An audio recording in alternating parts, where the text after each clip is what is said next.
Lu, que bom estar aqui novamente, né? Maravilha, uma quinta-feira. Vamos falar então, porque tem várias perguntas e dúvidas dos nossos telespectadores na manhã de hoje. A gente já pode começar então, doutora, com as perguntas? Podemos, mas só você queria quer contextualizar? eu quero só fica à vontade. Dar assim, um pontapé inicial para quem está em casa compreender que mudanças são essas. A gente precisa ter um marco de data. A gente precisa entender que em 2019, como você falou, houve a aprovação da reforma da Previdência.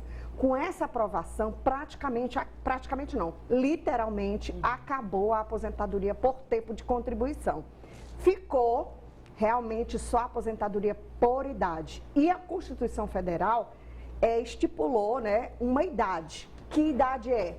Homem, 65 anos, mulher, 62 anos. Antes a mulher se aposentava até com 60, né?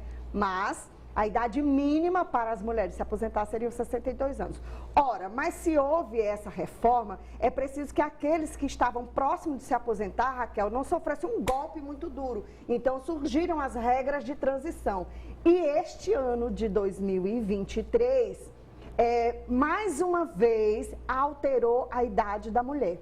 A última previsão de idade das mulheres para alterar. Então, a idade fechou em 62 anos. Este ano, uma mulher, para se aposentar, ela precisa, no mínimo, de 15 anos contribuindo para a Previdência e, no mínimo, 62 anos de idade. Se ela tiver menos que isso, ela não se aposenta, tá?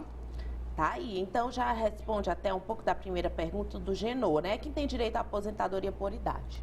Pois é, a aposentadoria por idade, se for homem, ele vai continuar a mesma idade, 65 anos. Isto é, se ele for trabalhador urbano.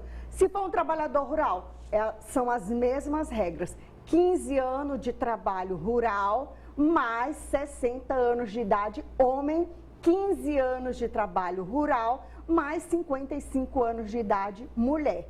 Para o trabalhador urbano, que é aquele que trabalha na cidade, com carteira assinada, a mulher vai precisar, no mínimo, de 62 anos de idade a partir do dia 1º de janeiro de 2023. Porque até o ano passado, ela precisava ter 62,5. No ano atrasado, ela precisava ter só 62. E no ano retrasado, ela precisava ter 61. Certo? Então, por ano, vai aumentando de 6 em 6 meses até chegar à idade final de 62 anos. Bom, essa é a regra da idade, mas existe mais duas regras que sofreram alteração. E aí eu pergunto, eu continuo ou você vai fazer? Pode. Bom, pois mais duas regras sofreram alteração. As regras de transição são diversas, mas a gente vai se ater às 3 que sofreram alteração. Essa primeira que eu falei foi a questão da idade. A mulher hoje só se aposenta aos 62 anos de idade, com no mínimo 15 anos de contribuição previdenciária. E existe uma outra regra para quem estava próximo de se aposentar, para aquela mulher que já estava com 28 anos de tempo de contribuição, só faltava 2, aí a reforma chegou e interrompeu a sua aposentadoria. Então, surgiram diversas regras que possibilitam essa mulher se aposentar, mas é preciso ela cumprir alguns requisitos. E um deles é a questão do tempo de contribuição. Que vai de encontro com a pergunta número 5 da Terezinha. Como ficou a aposentadoria por tempo de contribuição? Pois é, para os que ingressarem na Previdência Social após a reforma da Previdência, todo mundo vai precisar, no mínimo, de 15 anos de contribuição para se aposentar por idade. Porque por tempo de contribuição acabou. Não existe mais, Raquel. A partir de 2019, a aposentadoria por tempo de contribuição não existe. Só existe a por idade. Mas as regras de transição ainda permanecem e ainda hoje as pessoas se aposentam por tempo de contribuição. Por quê? Porque nós estamos na fase da transição até chegar, finalmente, eu acho que 2033, acredito que talvez não haja mais essas transformações. Mas bem, uma pessoa para se aposentar hoje pela regra de tempo de contribuição mais idade mínima, a mulher vai precisar ter no mínimo 58 anos de idade esse ano e 30 de contribuição, tá? Não adianta ela ter mais idade e menos tempo de contribuição. Não. No mínimo, a regra é clara, ela tem que ter, no mínimo, 30 anos de contribuição e aí sim, a idade mínima vai ser 58. Ela pode se aposentar, sim, porque foi assim que ficou determinado nas regras de transição. E o homem, que a idade é 65, nesta regra de transição, ele tem que ter, no mínimo, 35 anos de contribuição e esse ano ele pode se aposentar ainda com 63 anos de idade. Bom, essa é a regra do tempo de contribuição mais a idade mínima. E a outra regra e última que sofreu alteração neste ano é a questão da pontuação, Raquel, porque lá atrás houve uma alteração, a junção de idade com tempo de contribuição, se desse determinado ponto, você se livrava do fator previdenciário, que é um fator que vem e come e corta parte do seu salário porque você ainda é jovem. Então, como punição para você, jovem, não se aposentar, incidia o fator previdenciário. E aí, essa regra de transição, ela tira o fator previdenciário se você fizer mulher hoje, agora, em 2023, 90 pontos e o homem fizer 100 pontos. Então, doutora, eu preciso ter 30, se eu sou mulher, 30 de contribuição e no mínimo 60 de idade. Somando dá 90, então eu posso me aposentar. O homem precisa ter no mínimo 35 anos de contribuição e 65 anos de idade. Somando dá 100, ele pode se aposentar. Que aí vai de contra essa pergunta da Zilda, como calcular o tempo restante para se aposentar? Tem que fazer esse cálculo, então? Sim, tem que fazer esse cálculo, Raquel, e aí eu gostaria de abrir um parênteses super interessante. Muitas pessoas, elas confiam naquele tempo que apresenta-se no INSS. Você vai lá no seu CNIS, abre, aí vê, eu tenho esse tempo, esse tempo, esse tempo. Porém, existem circunstâncias que fazem o seu tempo aumentar e que você não sabe e que o INSS não faz automaticamente. Por exemplo, você trabalhava numa empresa, a empresa não registrou sua carteira, você saiu, você entrou na justiça e o que aconteceu? Foi reconhecido aquele vínculo, foi reconhecido aquele período, mas o juiz lá do trabalho reconheceu, só que a Previdência Social, ela não reconhece assim.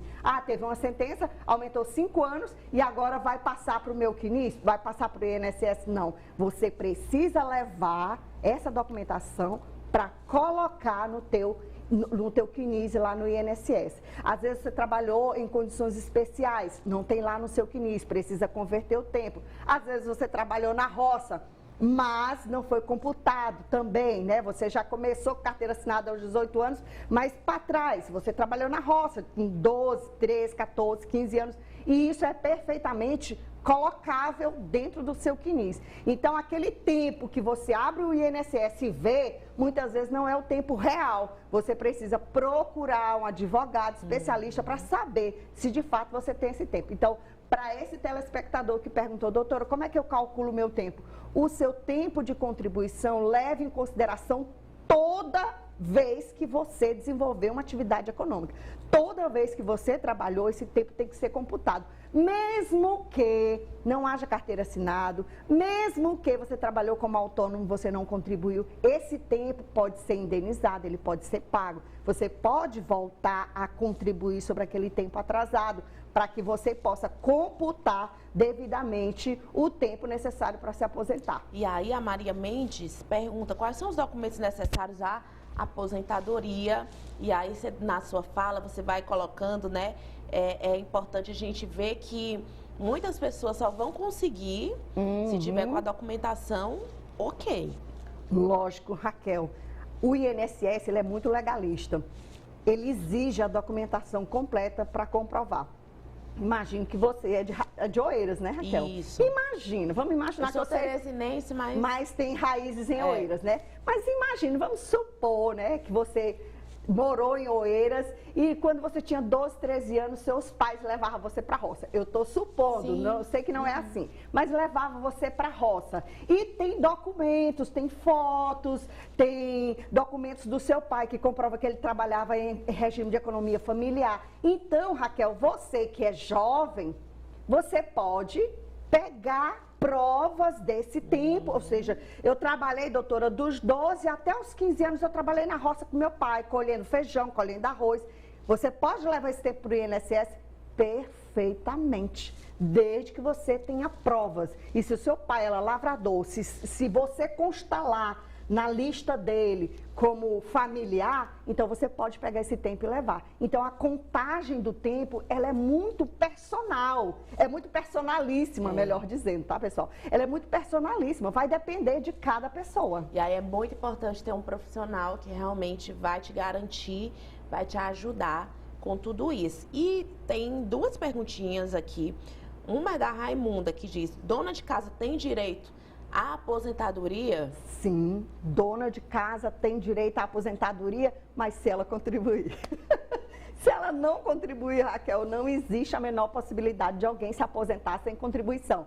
Por que que o nome é INSS? Porque é Instituto Nacional do Seguro Social. Seguro é contrapartida. Se eu pago seguro, eu sou protegida, né? Eu posso usufruir do direito que eu paguei. Então, se eu não pago a previdência, se eu não tenho vínculo com a previdência, sabe quando é que eu vou me aposentar? Nunca. A mesma lógica para o MEI, né? Sim. Então, Valdir pergunta: MEI também recebe aposentadoria? Sim. Aí, voltando para a dona de casa, o que a senhora precisa fazer? Ah, doutora, mas eu não trabalho, eu não ganho dinheiro. Tá, mas você não é dona de casa? Pois você, se é baixa renda, vai no CRAS, faz a sua ficha de CAD único e paga 5% no salário mínimo. E aí você vai ter salário maternidade, você vai se aposentar, você vai ter auxílio doença, você vai ter a cobertura deste seguro. Agora, se você não contribui, o MEI da mesma forma, o MEI também vai pagar, ele paga nos mesmos moldes do baixa renda. Então, ele só vai pagar 5% de um salário mínimo. Então, é necessário que as pessoas tenham esse entendimento, Raquel. Eu quero me aposentar, mas eu preciso contribuir, porque sem contribuição não existe nenhum benefício.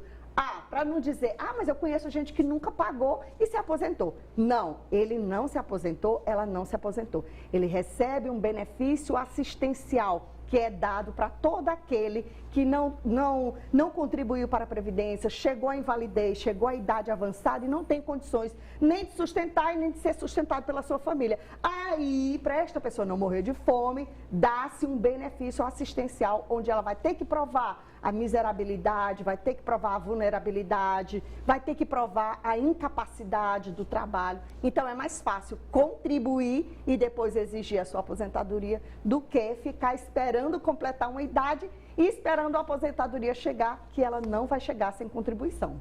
Tá vendo aí? Doutora Adriana Carvalho, na nossa manhã de hoje, tirando todas as nossas dúvidas. Ela é sempre maravilhosa. Muito obrigada, doutora. Eu que agradeço, Raquel. Eu espero que as pessoas em casa não tenham compreendido.